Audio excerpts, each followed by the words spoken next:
ఈరోజు ఈ కల్తీ విషయంగా ఎన్ని రకాలుగా ఎన్ని మాటలు మాట్లాడతారంటే, మీరు కల్తీ ఉంది, కాకపోతే పలానా కొవ్వు ఏదో లేదు అని మాట్లాడతారు. ఆ కొవ్వు ఉందా లేదా అన్నది ఫస్ట్ ప్రామాణికంగా సిట్ ఇచ్చిన రిపోర్ట్ బేస్డ్ చేసుకునే మాట్లాడడం జరిగింది.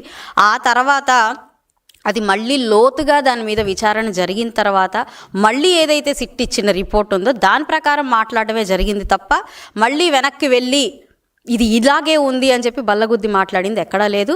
అసెంబ్లీ సాక్షిగా ప్రతి ఒక్క నాయకుడు, మినిస్టర్లు, ఆఖరికి చంద్రబాబు నాయుడు గారు కూడా మాట్లాడింది ఇదే అంశం.